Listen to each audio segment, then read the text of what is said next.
Risk. Let's talk about risk. No one wants to talk about risk, but nevertheless, you've got to address risk. Your business is going to have risks. Your investors are going to perceive risks.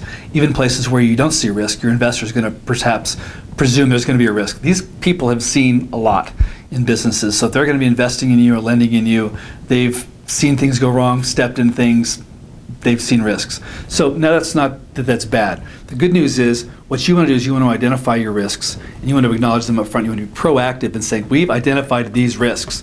Now, part of what you're getting the investment for is to, if you can, the investment's going to apply to something you can do to mitigate the risk, to eliminate that risk altogether. So that's a good thing. So the first thing you're going to do with the investment money are you going to do things that are going to reduce risk in this business. So everything you can do in your business plan, you want to start talking about or include ways that you're going to minimize risk. What are you doing to minimize those risks? Because your investors look at this, and what they're thinking is first, the parts of their capital, they're putting in capital. They want to be sure that capital they're putting in is not much at risk. It's going to be at risk for sure, but at some point you're talking. I'm giving you this little advance notice on this is they want to be sure their capital is not at risk more than necessary, and they'll get their capital back first. Then the upside, which is the profit, the return on their investment, they can be a little more flexible with that. But nevertheless, what you're showing here is how they're going to get their capital back first. So what you're going to address is you want to address any kind of environmental risks, any kind of government risk, if there's any kind of government unrest or changes that could happen,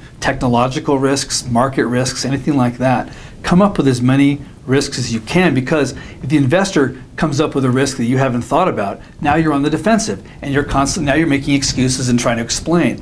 Whereas if you come up with a risk and say, look, we've identified these risks and here's what we're going to do about it. In fact, with the investment money, we can eliminate risks A, B, and C. Here's a risk D that's going to stay there, but we're going to work around this way. Here's how we can reduce that risk. So it's all about reducing risk, and first acknowledging the risk and then what you can do to reduce it. So this is important to address these risks in this section. The template will show you different ideas of what risks to consider. But think about anything you possibly can, and again, you want to be proactive. Don't be afraid of the fact that there are risks, because they are there, but you're going to fix it.